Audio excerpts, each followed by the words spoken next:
안녕하세요. 네, 반갑습니다. 많은 성도님과 함께 예배드리니까 예배가 새롭습니다. 많은 형님들이 함께 예배에 인수를 열었을 때 감사드리는 모습을 보면서 많은 은혜를 또 잊게 됩니다.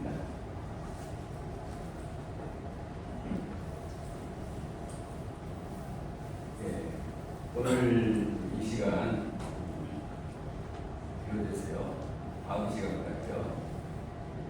이 두 시간은 성화의 삶의 실제에 대해서 나누기를 원합니다. 성화의 삶을 살기 위해서는 우리 안에 있는, 우리 마음 안에 있는 이 육신, 이 죄성은 무기력하게 만들 거예요. 이 죄성은 죽을 때까지 우리와 함께 있는 거예요. 이 죄성은요. 그래서 이제 이 죄성은 없앨 수는 없어요. 우리가 새 몸으로 이제 변화되면은 그때는 이제 죄성이 없어지지만은, 근데 이게 이제 평생 우리가 함께 가지만 중요한 거예요. 이 죄성이, 육신이 나의 삶을 지배하지 못하도록, 영향력을 못 끼치도록 할 수 있어요. 우리가요. 없앨 수는 없지만요. 그래서 이 죄성은 무기력하게 만들어야 되고요. 그리고 이제 우리 안에 있는 성령이 또는 이제 새 생명, 이것은 충만하게 해야 하는 것입니다. 육신은 무기력하게, 우리 안에 있는 새 생명은 왕성하게. 우리가 분명하게 알아야 할 것은 우리의 옛사람은 그리스도와 함께 십자가에 못 박혔다는 사실입니다. 그렇지만은 우리의 이 죄성, 우리의 육신은 여전히 살아있다는 사실이에요. 그런데 우리의 영적인 상태가 좋을 때 우리의 이 육신이, 이 죄성이 마치 사라져버린 것처럼 이렇게 착각할 때가 있어요. 그런데 사실은 우리의 육신은 결코 없어지지 않고 우리 안에 감춰져 있을 뿐이에요. 여기에 우리가 속으면 안 되겠죠. 우리 마음에는 항상 이 두 성품이 자자고 있습니다. 이 갈라디아서 5장 17절이요. 그것을 말씀하고 있는데 여기에 함께 읽어보도록 하겠습니다. 자, 시작. 육체의 소욕은 성령을 거스리고 성령은 육체를 거스리나니 이 둘이 서로 대적함으로 너희가 원하는 것을 하지 못하게 하려 함이니라. 구원받은 우리에게 이 두 성품이 항상 존재한다는 것입니다. 자, 성령과 이 육체, 여기서 육체라고 했죠? 이 육체는 바로 우리가 그동안 살펴봤던 헬라어 이 사르크스, 이 육신을 가리켜 육신, 죄성. 자, 이것이 존재하면서 서로 대적한다는 것입니다. 서로 싸운다는 것입니다. 근데 이것이 있어요, 우리 안에요. 근데 지금 이 두 세력 중에 어느 것이 더 강한 모습으로 있을까요? 이게 문제죠. 그렇죠?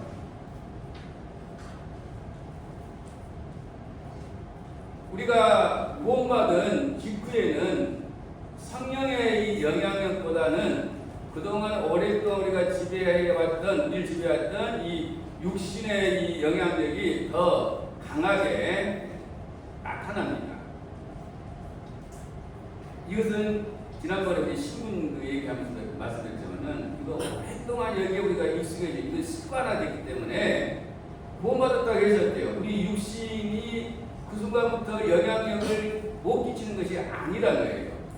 너무 우리가 익숙해졌기 때문에요.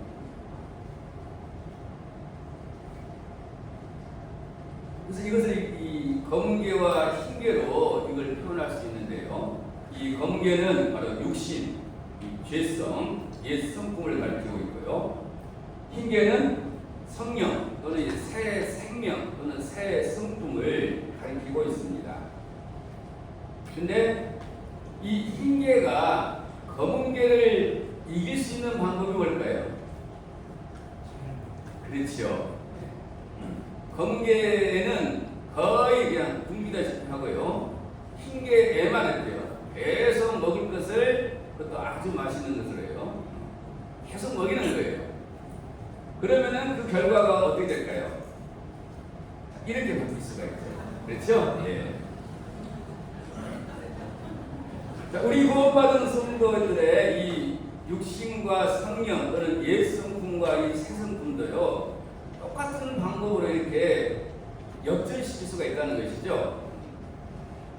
예수님의 이 사역을 의지하는 가운데 우리가 육신을 따라 살지 않고 오직 성령을 따라서 우리가 살아가면은 이런 모습으로 점차 바뀌어가겠죠. 죄에 대해서는 죽은 자요, 그 다음에 하나님에 대해서는 산 자로 우리가 알고 또 여기고 또 오직 하나님께만 우리 자신을 드리면서 하나님의 말씀에 순종하고 성령의 인도하심에 따르게 되면은 이런 모습으로 우리가 변화될 수가 있다는 것이죠. 달리 표현하면은 끊임없이 우리의 옛사람은 죽은 자로 여기고요, 새 사람에게만 우리가 집중하는 삶을 살게 되면은 이렇게 바뀔 수가 있습니다. 그러면 어느 날에는 우리의 이 삶의 모습이요, 달라져 있는 것을 우리 스스로 발견할 수가 있습니다. 그리고 이제 한 가지 말씀드리고 싶은군요. 처음 시작할 때는 이게 매일 이런 문제에 부딪혀서 좀 힘들 수가 있는데, 이러한 삶을 우리가 지속적으로 살게 되면 이것이 어때요? 이 좋은 습관이, 새 사람으로 사는 이것이 이제 좋은 습관이 되게 되면은 그냥 그것이 나의 이제 인격이 되고요, 나의 성품이 되거든요. 매 순간순간마다 우리가 이런 갈등을 느낄 필요가 없을 수도 있어요. 물론 새로운 상황에서는 느낄 수 있겠지만요, 똑같은 일을 어때요? 계속 매번마다 이런 갈등을 느낄 필요는 없는 걸 보게 됩니다.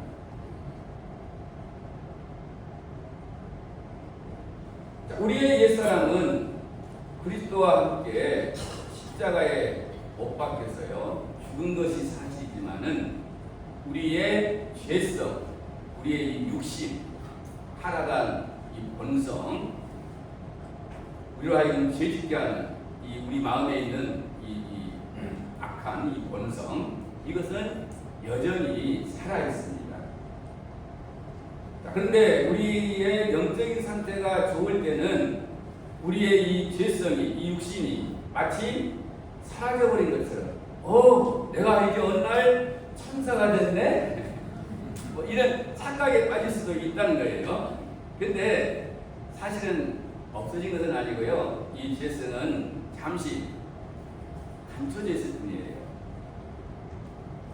그래서 이 성숙해 보이는 우리 그리스도인들도요, 그 안에 육신이 항상 도사리고 있습니다.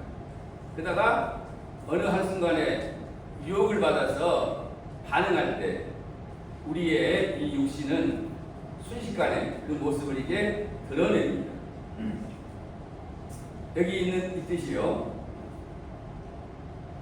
컵에 밑에 오물이 있는데 이것이 가라앉을 때는 위에만 본다면 어때요?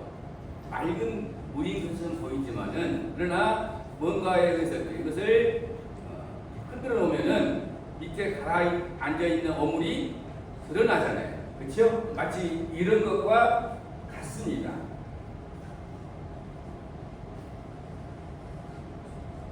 그래서 우리 안에 있는 이 육신, 이 죄의 본성이 여러 가지 상황 속에서 이것이 툭툭 튀어나와요. 우리가 무시당하거나 또 잘못을 지적당했을 때 우리는 분노하게 됩니다. 순간적으로요. 제 자신을 이렇게 보면은 10년 배고파도 화가 나더라고요.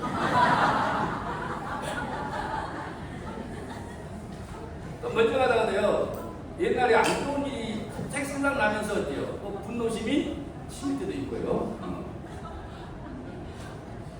반대로 특별한 어떤 칭찬을 듣거나요. 뭔가 한 것이 잘 이루어져서 좋은 결과가 나오면은 뽐내고 자랑하게 됩니다. 그런 마음이 생겨요. 또 다른 사람하고 비교당하면서요. 자신이 초라하게 이렇게 느껴질 때가 있잖아요. 그러면 또 우울하게 됩니다. 그렇죠? 또 그러면서도 또 분노하게 되고요. 또한 우리의 쾌락을 자극하는 어떤 환경에 놓일 때 우리는 또 탐욕스러운 그런 모습으로 이렇게 나타날 수가 있어요.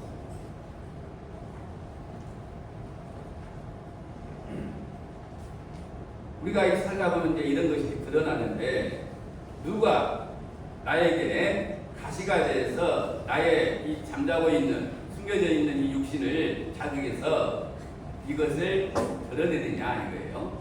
이런 경우가 우리 일상생활 속에서 많습니다. 내가 이게 관계를 맺고 살아가는 생활 속에 있는 모든 사람들이 사실은 이런 역할을 할 수가 있다는 것이죠. 나의 가장 가까운 배우자, 또 학교 사는 가족, 학교 또 친구, 직장 동료, 심지어 우리 교회 성도들까지도요. 근데 이제 그 중에서도 가장 사실은 가깝게 그리고 가장 많은 시간을 함께 보내는 사람을 통해서 사실은 가장 많이 자극을 받을 수가 있습니다. 그리고 이것을 역으로 생각한다면요. 그분은 나를 주님의 인격과 성품으로 변화시켜 가는 데 있어서 정말 없어서는 안 될 그런 존재이죠. 고마운 존재예요.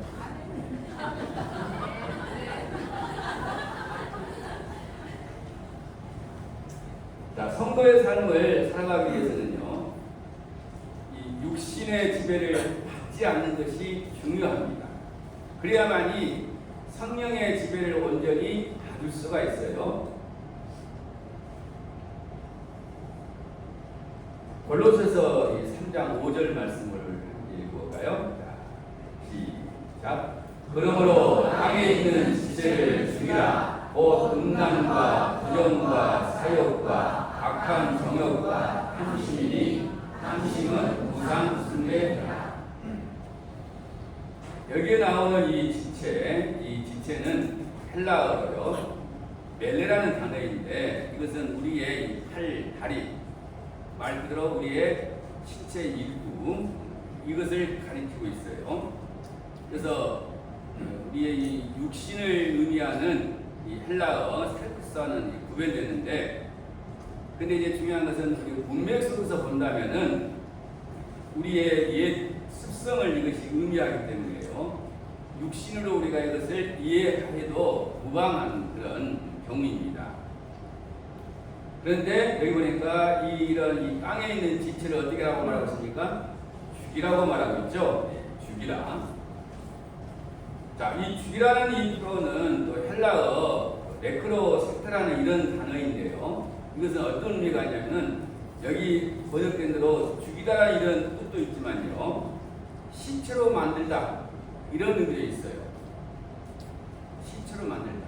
죽지는 않았는데 시체로 여기다. 그런 의미가 있다는 것이죠.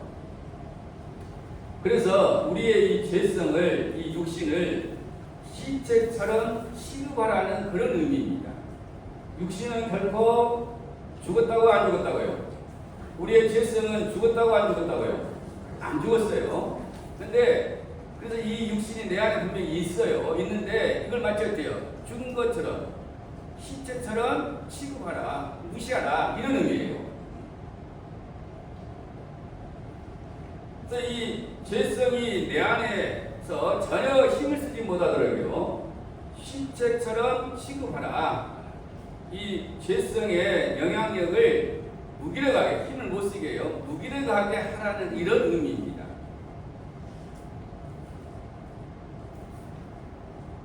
갈라디아서 5장 24절 4절도 함께 읽어볼까요? 시작. 그리스도 예수의 사람들은 육체와 함께 그 정욕과 탐심을 십자가에 못 박았느니라.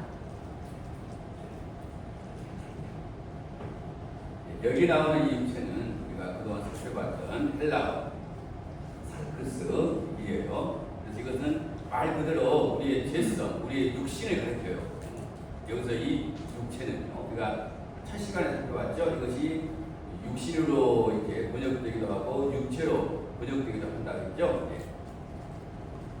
그리스도 예수의 사람들은 누굴 가리켜요? 구원받은 우리를 가리키죠. 예. 우리는 육체도 십자가에 못 박았고 또 그와 함께 그 정욕과 탐심도 십자가에 못 박은 자들입니다. 그런데 여기서 우리의 이 육체를 십자가에 못 박았다는 말은 죽여 없애버린다는 그런 의미는 아니다는 것입니다. 죄의 지배력과 이 권세가 법적으로 나와 이제 완전히 깨졌다는 이런 의미예요. 육신은 더 이상 나에게 영향력을 미칠 수 없는 그런 존재라고 이렇게 선언하는 거예요. 죄에 끌려다니는 이 죄의 노예가 아니라 죄의 짐에서 벗어났어요. 이제 죄의 요구를 거절할 수 있는 그런 이제 신분이 되었다는 그런 의미입니다. 그래서 우리가 이런 이제 구별을 잘못하면 여기서는 육체가 십자가 못 박았다 죽었다고 하는데 혼동이 올 수 있어요. 근데 우리의 이 육신은 결코 죽지 않습니다. 죽을 때까지 같이 가요. 자, 이제 중요한 것은 이 육신의 지배력을 약화시키는 거라 했잖아요. 위력하게. 그럼 어떻게 하면은 이 육신의 지배를 우리가 받지 않을 수 있을까? 이거예요.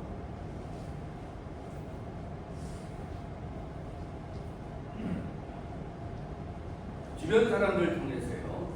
내가 처해 있는 여러 환경을 통해서 또는 문득문득 솟아나게 나는 나의 감정을 통해서요. 나의 육신을, 이 죄성을 자극해서 나의 옛사람의 모습이 이렇게 나타나고자 할 때요. 그러한 나의 옛사람은 이미 죽은 사실을 우리는 알아야 합니다. 그래서 이것 때문에 우리가 앞에서요 예수님의 그 십자가 사역을 통해서 우리의 옛사람을 죽여버렸다는 이것을 우리가 아는 것이 또 이것을 또 믿는 것이 여기는 것이요 중요하다고 강조했잖아요. 근데 이제 이것이 우리의 실제 삶 속에서 이것이 적용될 수가 있는 거예요. 그래서 이런 것에 반응하려고 하는 나는 죽었다는 사실을 우리가 알아야 되거든요. 또 죽었다는 것을 우리가 사실로 믿어야 됩니다. 믿어야 돼요. 지난번에 말씀드렸지만 죽은 자는 꼬집어도 어때요? 반응이 있다고 없다고요? 욕해도 반응이 없어요. 칭찬해도 반응이 없습니다. 그래서 우리의 옛사람은 이미 죽어버렸기 때문에 여러 환경과 사람들로 인해서요 우리의 이 육신에 반응하려는 나를 이 옛사람을 어때요? 죽은 자로 우리는 여겨야 합니다. 자, 분노하는 그 감정, 우울한 그 기분에 빠져들지 말고요. 이런 감정은 생길 수 있어요. 그런데 그 감정에 그 기분에 우리가 빠져들지 말아야 됩니다. 도리어 그런 감정에 이렇게 젖어가는 우려하는 그 나를 어때요? 이거 나를 부정해버려야 됩니다. 그런 나는 어떻게 됐다는 거예요? 죽었다는 거예요. 그건 나가 아니에요. 그거 이제 붙들으면은 못 벗어나요. 그런 나를 내가 스스로 어때요? 공정하고 위로하고 거기에 호응하면서 그러면은 그게 계속 그것이 커지죠. 근데 그렇게 하지 말고요. 그렇게 반응하려고 나는 죽었어요. 그래서 그걸 무시해야 돼요. 이런 감정을 느끼는 나는 죽었어. 이건 나가 아니야. 하거든. 이걸 철저히 내가 부정해야 됩니다. 무시해야 돼요. 이것이 바로 죄에 대하여는 죽은 자요. 이 죽은 자에게 여기는 것이에요. 그리고 성화를 위한 이 예수님의 십자가 사역을 내가 믿음으로 받아들이는 모습입니다. 우리 옛사람은 예수님과 함께하죠. 십자가의 못박아 죽었다는 사실을 알아야 되고 또 어떻게 된다죠? 여기라 했잖아요. 그렇죠? 그것을 사실로 받아들여야 했잖아요. 그래서 실제로 우리가 우리 삶 속에서 그렇게 그런 태도를 취하는 것이었대요. 이 사역을, 예수님의 사역을 내가 받아들이는 거예요.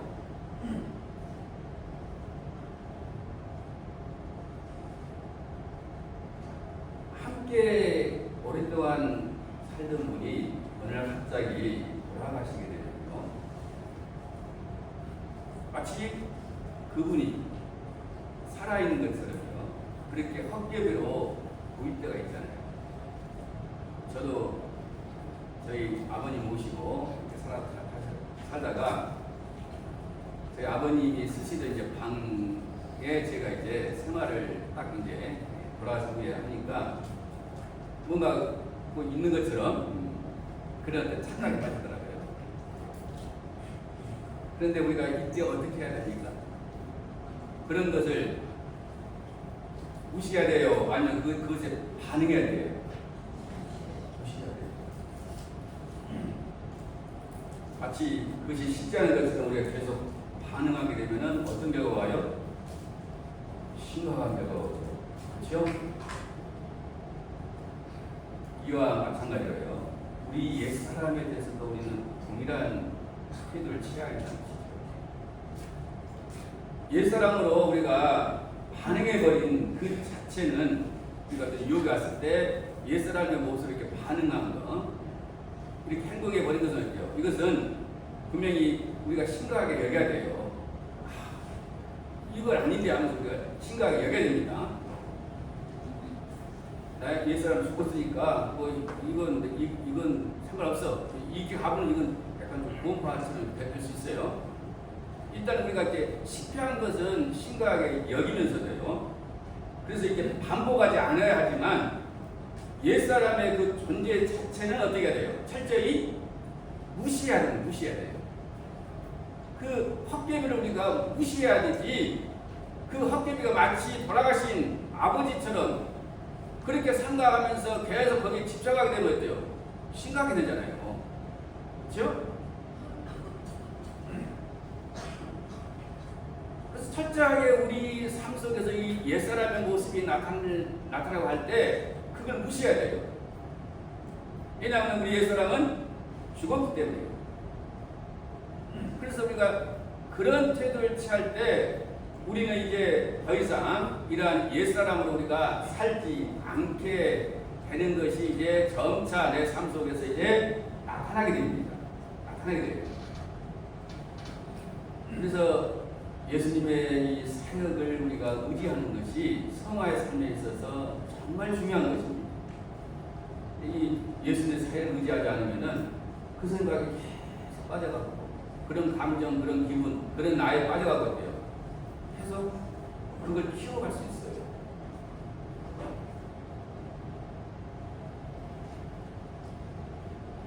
어거스틴 아시죠? 사도 바울 이후 이 기독교 역사상 가장 위대한 영향을 끼친 사람으로 이렇게 평가받고 있는 인물입니다. 이 어거스틴은 젊은 시절에 굉장히 방탕한 삶을 살다가 그의 어머니 모니카죠. 이 간절한 기도로 회심하게 되었어요. 경건한 삶을 살게 된다는데, 그러던 어느 날 전에 이제 방탕한 삶을 살면서 죄를 지었던 여인을 만났어요. 그래서 그 여인이 이제 어거스틴을 알아보고 불렀어요. 그러니까 이 어거스틴이 누군가 부르니까 쳐다봤겠죠. 근데 쳐다보긴 했지만요, 별 반응을 보이지 않고 그냥 있으니까 이 여인이 재차 어거스틴을 부리는 거예요. 어거스틴, 나 몰라? 하면서요. 그러자 이제 어거스틴이 뭐라고 말했냐면요. 나는 당신이 알던 어거스틴이 아닙니다. 당신이 알던 그 어거스틴은 죽었습니다. 이렇게 말하고 지나갔다고 해요. 근데 바로 우리도 이제 이 죄의 유혹이 왔을 때 믿음으로 어때요? 이와 같은 선언을 해야 한다는 것입니다. 우리의 옛사람은 어떻게 됐다고요? 죽었어요. 거기에 반응하는 익숙했던 나는 죽었다. 그런 나는 죽었다고 우리가 이렇게 선언해야 됩니다.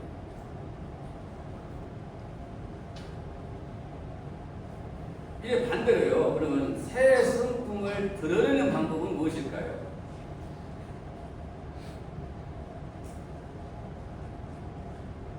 주변 사람들과 환경을 통해서요, 또는 갑작스러운 나의 감정을 통해서 나의 이 육신을 자극하면서요, 옛사람의 모습이 나타나고 할 때 나는 그리스도와 함께 이미 죽었고, 그 다음에 이제 부활하신 예수님을 말미암아 이제 내 안에 새 성품을 따라 사는 새 사람이 존재하고 있음을 내가 알고 또한 그렇게 여겨야 합니다. 자, 앞에서 살펴본 것처럼 여기다란 말은 헬라어 너기 저마인데 이것은 회개장부에다가 기바다 하는 이런 뜻을 가지고 있다 했죠. 그래서 우리의 옛사람은 예수님과 함께 십자가에 못 박혀 죽었고요. 예수님과 함께 다시 살리심을 받은 새 사람만이 어때요? 존재하는 것이 사실이기 때문에 그것을 마음에 우리는 사실로 기입해야 한다는 것입니다. 다시 말해서 새 사람인 이 새로운 피조물인 우리는 이제 오직 하나님께만 어때요? 살아있는 자로, 반응한 자로, 살아야 될 자로인 것을 마음에 기입하라는 그런 의미예요. 이것은 믿음으로 받아들이라는 거예요. 예수님을 통해서 이루어진 이 놀라운 이 일을 믿음으로 받아들이라는 의미입니다. 그리고서는 또한 우리는 우리 자신을 어떻게 했죠? 알고 여기고 그다음 뭐라 했죠? 그리고 그렇죠. 하나님이 나를 사용하실 수 있도록 하나님이 마음대로 나를 원하는 대로 사용하실 수 있도록 의의 무기로 하나님께 드려야 합니다. 다른 말로 말씀에 순종해야 한다는 것이죠. 하나님께 굴복해야 한다는 것이죠.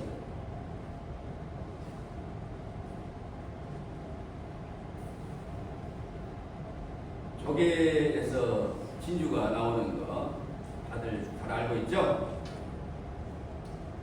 그 과정을 이렇게 보면요. 먼저 조개 안으로 이물질이 이렇게 들어온다 그래요. 그러면은 고통스럽죠. 그러니까 이것을 방어하기 위해서요. 통증을 느끼면서 진주즙을 넣어요. 이렇게 분비한답니다.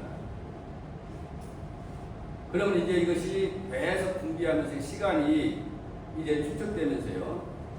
거기에 막이 쌓여서 어때요? 결국은 진주가 된다고 그래요.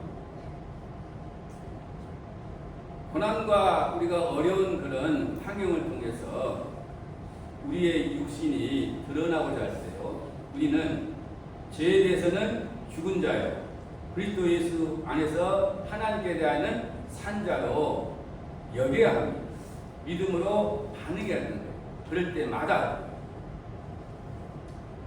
그러면은 그러한 과정을 통해서 아름다운 이 진주가 만들어지듯이요. 우리 안에 예수님의 그 온전한 인격과 성품이, 예수님을 닮은 그런 인격과 성품이 우리 안에 이제 생겨날 수 있어요. 잘 잡을 수 있어요. 또한 우리는 그리스도와 함께 다시 살리심을 받아서요. 하늘에 안침받은 하늘의 이 시민권을 가진 자인 우리는 잊지 말아야 됩니다. 그래서 항상 위의 것을 찾고 또 위의 것을 생각하면서요. 하늘의 영원한 것에 소망을 둔 자로서 우리가 새로운 가치관으로 우리가 살아야 한다는 것이죠. 그래서 어찌하든 간에 우리가 항상 이 새 성품만 내 삶 속에서요. 이 새 성품만 드러내고자 우리가 해야 합니다.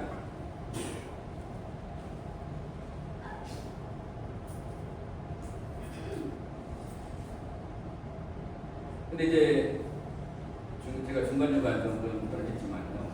이 성화의 이 삶이라는 것은 우리의 이 옛 성품, 이 육신, 이것은 드러내지 않고요. 오직 새 성품을 드러내는 것인데요. 이 새 성품은 구체적으로 바로 예수님의 성품, 예수님의 인격을 가리킵니다. 그래서 우리가 성화의 삶을 통해서요, 우리 삶 속에서 드러내야 될 이 새 성품은 바로 예수님의 인격과 예수님의 성품입니다. 우리가 온전히 본받아야 할 분은 누구일까요? 답은 누구죠? 예, 예수님이죠. 성경은 그래서 여러 곳에서요, 예수님께서 친히 행하신 것처럼 우리도 그와 같이 행할 것을 말씀하고 있습니다. 예수님께서 우리를 사랑하신 것 같이 서로 사랑하고, 예수님께서 우리를 용서하신 것 같이 우리도 어때요? 서로 용서할 것을 말씀을 하고 있어요. 특별히 베드로전서 2장 21절에서는요, 이 예수님의 발자취를 따르는 삶을 살게 하기 위해서 우리를 부르셨다고 이렇게 말씀을 하고 있습니다. 이 말씀의 뒤에 좀 자세하게 이제 설명할 기회가 있어서요. 여기서 넘어갈게요. 자, 우리가 예수님을 본받을 때 우리는 예수님을 얼마만큼 본받아야 될까요? 우리 설날 말로 잠깐 본받아도 될까요? 아니겠죠? 온전히 본받아야겠죠. 자, 갈라디아서에서 4장 19절에 나의 자녀들아 너희 속에 그리스도의 형상을 이루기까지 다시 너희를 위하여 해산하는 수고를 하노니 이렇게 말씀하고 있는데요. 여기 그리스도의 형상을 이룬다는 것은 무엇을 이룬다는 것일까요? 그리스도의 인격과 성품. 외적인 형상이 아니라 내적인 형상이에요. 외적인 형상은 이제 우리 주님이 부활하실 때, 아니 다시 오실 때 어때요? 우리의 몸이 그 영광스러운 몸으로 그 형상으로 변화되죠. 그렇죠? 그래서 여기서 말하는 이 형상은 외적인 형상이 아니라 내적인 형상, 인격, 성품을 가리켜요. 로마서 8장 29절에도요. 하나님이 미리 하신 자들 또한 그 아들의 형상을 본받게 하기 위하여 미리 정하셨으니 이는 그로 많은 형제 중에서 막 아들이 되게 하려 하심이라. 여기 그 아들의 형상을 본받기 위하여 우리를 미리 정했다고 하는데 그것도 창세전이에요. 우리가 그 아들은 누구 갈게요? 예수님이죠. 근데 우리가 예수님의 형상을 얼마만큼 본받아야 할까요? 하시만 있으면 온전히 우리가 본받아야겠죠. 그렇죠? 에베소서 그래서 4장 15절에는요. 오직 사랑 안에서 참된 것을 하여 범사가 뭐예요? 모든 일에 그 다음에 그에게까지 잘할지라. 그래서 그가 누굴까요? 예수님. 범사에 한 영역만 아니라 범사에 모든 나의 삶의 모든 영역, 내 인격의 모든 영역을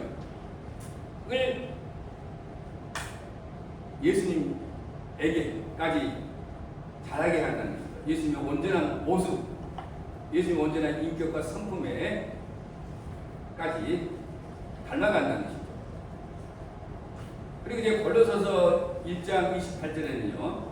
우리가 그를 전파하여 각 사람을 권하고 모든 지혜로 각 사람을 가르치면 각 사람을 그리스도 안에서 그러니까 완전한 자로 세우려 함이니 이렇게 말씀하고 있어요.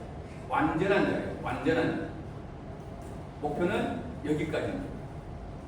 예수님을 한 부분이 아니라 예수님을 온전히 우리가 닮아가는 것이 성화의 최종 목적지라는 것이죠. 타락 이전의 모습은 어떠했을까요? 타락 이전에도 우리 마음에 죄성이 있었을까요? 타락하기 이전에 하나님이 처음 아담과 하와를 창조했을 때 그건 아니겠죠. 하나님 우리를 어떻게 창조하셨어요? 자기 형상대로, 하나님의 형상대로 우리를 존귀한 존재로 창조를 했습니다. 그런데 범죄를 했어요. 이 하나님의 형상이 훼손됐죠. 근데 이제 이 훼손된 이 하나님의 형상을 예수님의 이 사역을 통해서요, 다시 회복시켜서 완성시키고자 하시는 거예요. 하나님께서요. 아까 우리 예배 시간에 그런 편이 있었던 것 같은데요. 우리를 범죄한 우리를 없애버리고 다시 시작할 수도 있는데 그렇지 하지 않은 것 같아요. 우리를 다시 시켜옵니까? 고쳐 쓴다고 표현해봤나? 그렇죠? 우리에게 고령을 베푸셔서 하나님께서는 다시 이 훼손된 형상을 회복하게 하시는 분이십니다. 그래서 이 성화의 목표는 하나님의 형상인 예수님을 닮아가는 것입니다. 죄로 인해 훼손되기 전에 우리의 이 본래의 이 하나님의 이 형상을 회복하는 길은 이 땅에 사람의 몸으로 오신 예수님께서 보이신 그 인격과 성품을 닮아가는 거예요. 그래서 이 성화의 삶은 훼손된 하나님의 형상을 회복하는 것이고요. 그것은 바로 예수님의 인격과 성품을 닮아가는 것입니다.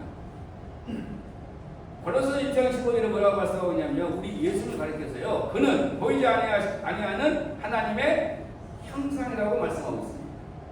누가 하나님의 형상이라고요? 예수님께서요. 또 히브리서 1장 3절에도요, 이는 하나님의 영광의 광채시요 그 은혜의 그 본체의 형상이시라. 누굴 가리키는 말씀일까요? 예수님을 가리킵니다. 그래서 이 성화의 목표는 하나님의 형상인 이 예수님을 닮아가는 것이에요. 다시 말해서 예수님의 인격과 성품을 닮아가는 것입니다. 그런데 그것은 이 창조주 하나님께서요, 사람의 몸으로 오셔서 이루신 이 예수님의 십자가 사역, 부활 사역, 승천 사역을 나의 것으로요 받아들이는 가운데, 이것을 알고 여기는 가운데 우리 자신을 하나님께 드릴 때 이것이 가능하다는 것입니다.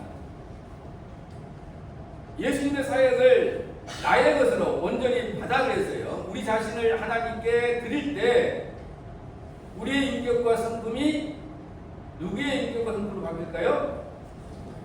예수님의 인격과 성품으로 바뀌는 것이죠. 예수님의 인격과 성품을 닮아가는 것이 가능해진다는 것이죠.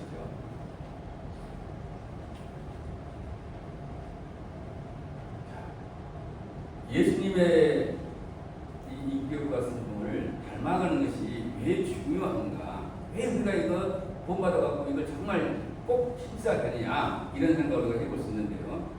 그것은 우리를 구원하신 목적이기 때문에요. 목적 중에 하나예요. 중요한 목적 중에 하나예요. 우리를 구원하신 목적, 우리 지옥 가지 않고 천국에 가는 것이죠. 뿐만 아니라 또 뭐예요? 예수님의 형상을 닮아가는, 우리의 성화의 삶을 사는 것, 이게 우리를 구원하신 목적이에요. 목적입니다.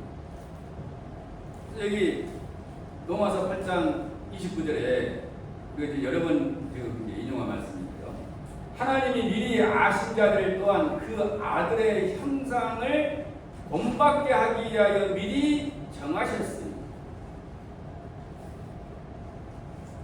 그 아들의 형상을 본받게 하기 위해서 우리를 미리 정해졌다고 말씀합니다. 우리를 창세전에 어때요? 미리 아시고 또 미리 정하셔서 우리를 복음으로 부르시고 복음의 응하니 같아요. 우리를 의롭다 하시고, 그리고 이제 장차 우리를 또한 영화롭게 하십니다. 근데 그것이 너무나 분명하기 때문에 하셨다고 이렇게 말씀하고 있죠. 그래서 우리를 구원하신 목적 중에 하나가, 중요한 목적 중에 하나가요, 여기 있는 것처럼 어때요? 그 아들의 형상을 본받는 거예요. 본받는 거예요. 두 번째 이유는요, 이것은 영원한 가치를 지닌 것이에요. 우리가 이 땅에서 예수님의 형상을, 예수님의 인격과 성품을 닮아가는 것은요, 이것은요, 영원한 가치를 지닌 거라니까요. 우리 윌리엄 맥도날드 형제님 잘 아시죠? 이 형제님의 저서 매일의 묵상, 저희 교회는 이걸 매일 아침마다 교회 카톡에 올리고 있거든요. 여기 이제 8월 26일자 시편 이제 90편 17절 말씀에 대한 묵상 내용 중 일부를 인용한 것입니다. 여러 종류의 사역이 영원한 의미를 지니는데 우리는 그 사역들의 관심을 모아야 합니다. 첫째로 그리스도인의 성품을 개발하는 일이 있습니다. 우리의 성품은 우리가 천국에 가져가는 얼마 안 되는 소유 중 하나입니다. 이렇게 그 글 속에서 이렇게 소개하고 있더라고요. 이렇게 표현하고 있더라고요. 그래서 우리는 그리스도의 인격과 성품을 닮아가는 것을 어때요? 결코 게을리해서는 안 된다는 것입니다. 안 된다는 것입니다.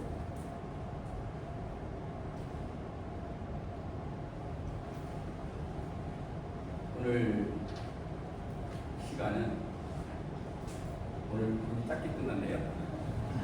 첫 시간에 제가 정말 죄송했어요. 너무 길어져가고요. 그래서 제가 좀 시간을 길게 해서는 안 되겠다 이렇게 생각하고 기도하고 준비하고 했는데 오늘 굉장히 짧게 끝났네요. 다음 시간 내일이죠? 1시간 남아있죠? 다음 시간에는 이제 예수님을 닮아가는 삶에 대해서요, 좀 더 깊게 이제 살펴보기를 원합니다. 마지막에 사실은 가장 중요한 내용입니다. 그래서 기대하셔도 괜찮은 것 같아요.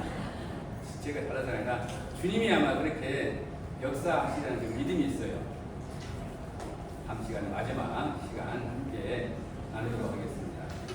오늘 이상으로 마치겠습니다.